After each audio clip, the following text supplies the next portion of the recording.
Hello everybody, Soda here from Thick Garage. Welcome back to the channel. So if you're subscribed to our channel, you probably remember about 2 months ago, I surprised my wife with this 2016 Range Rover HSE Sport. So it's been some time, I've been able to get familiar with the vehicle, so today I decided to do a review on the vehicle.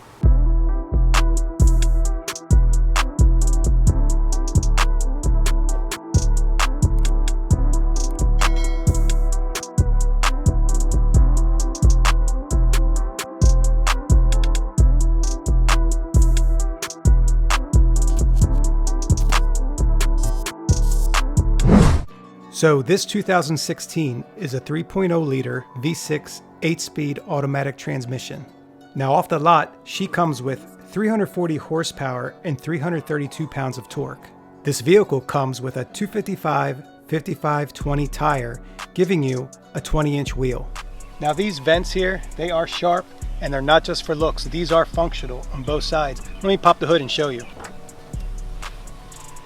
As you can see on both sides, these come down into these feed tubes that will feed the intake on both sides, so you do have dual intake. And yes, this baby is supercharged. It is dual exhaust with a fuel consumption of 17 miles per gallon city and 23 miles per gallon highway. I also love these tail lights and how this comes out and matches the body lines. The spoiler adds to the sporty look and hides the rear window wiper. And like most vehicles, it does come with a backup camera. And next, let's move on to the interior. So let's step inside. The seats are sharp and comfortable, offering heated and cooling settings. So now the start-stop button is right in here. I like how they tucked it away, and it kind of matches, well, it does match the glove box button to open up the glove box here. So the main menu, your radio setup would be right here, all your stations, satellite radio. You could also plug in an MP3 player or your smartphone with your playlist as well.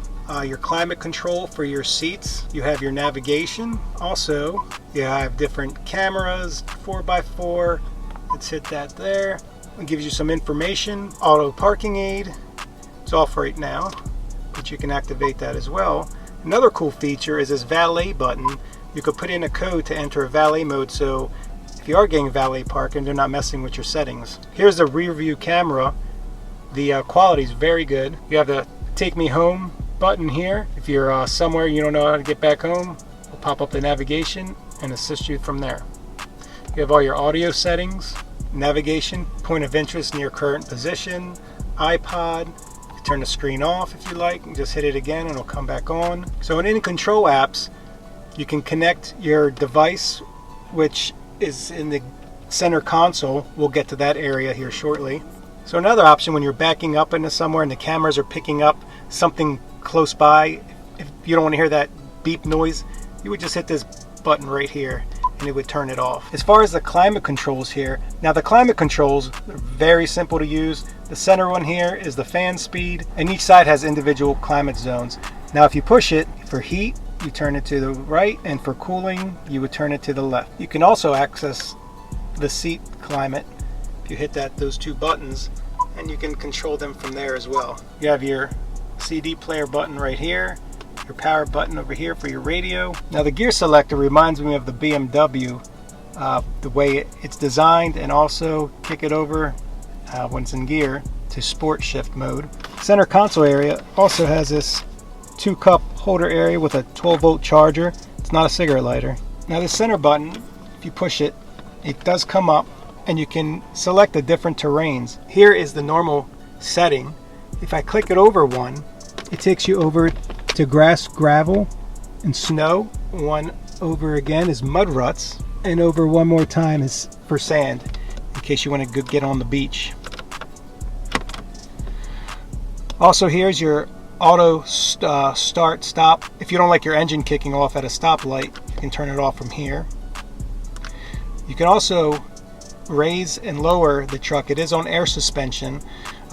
When you do get into the vehicle and start the car, it does raise, and when you turn it off, it does lower. But if you're driving around and you want to raise it up, you can do so. If you want to lower it, you can do that as well. Here you have your emergency brake release. Now the glove box is very deep, in case you have a lot of N95 masks you want to store in there. Also has another 12-volt charging area. And it does come with 2 USB adapters. I like that, so if you have 2 phones you want to charge, you can do that at once. Has an auxiliary port here as well. And the seats do come with individual armrests, which are very nice, and you can tighten here depending on how high you want it. Very nice feature, so your arm's not resting here. Now the sunroof does not open. It does have a shade you can open to reveal this nice large panoramic sunroof. Just beautiful, lights up the whole truck. So one feature or area where they put these window switches, I don't like so much, because when I'm in the car and driving, usually my hand's down here and not up here, and it's like a force of habit to come down here to look for the window switches. I guess from driving other vehicles, I always have to come up here to look for them. To fold the mirrors, you would hold both buttons and it closes them. Other than that, you got your settings, your seat settings. It comes with 3 different memory setting positions, and it is on both sides. Now in the back seat, you got this little cubby area. You have one down here, a little small one. Maybe you could slide your phone in there, and then this other area here, and also another 12-volt inlet here as well. Your fan speeds here, you control open and close, and it is fitted, the back seat here fitted with a little cargo net area. Now sitting back here, the seats are very comfortable. They are the same design as the front seat. This middle seat is a little shorter than the other ones. I guess they do that since this is coming out a little bit further.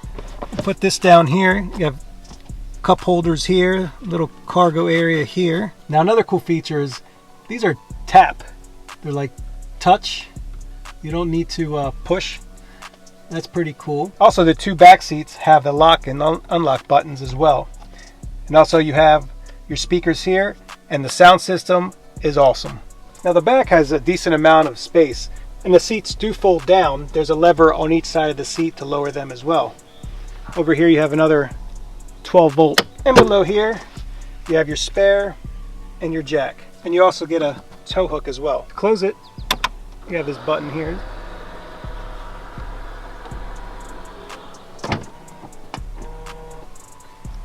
Now if I were to rate this vehicle between 1 and 5, I would definitely give it a 4. I do love the vehicle, and I'm not saying it because I own it. I do have a Cadillac Escalade as well, and also we have the Mercedes-Benz C300. Now it doesn't drive with the luxury feel as a Mercedes-Benz SUV would, or the Cadillac Escalade, but it does have its own features. It drives more rugged like a BMW X5. You feel like you're in control of the road. It is an off-road vehicle basically, and I think it handles very well. It has everything I need in it. I don't need the DVD player and all that stuff. The kids, have their own portable devices. The comfort, the seats are great for a long trip. The sunroof, I mean, that panoramic sunroof is beautiful, and it brings a lot of natural light into the car. They don't go overboard with the extra stitching and extra luxury features as you would find in a Mercedes-Benz, but it is a nice sporty look.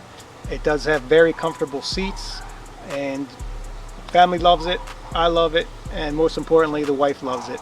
So I hope this video helped you out if you're in the market looking for a 2016 Range Rover. If you have any questions at all, feel free to drop them in the comments below, and I'll be sure to get back to you. As always, please subscribe, smash that like button, and we will see you in the next video.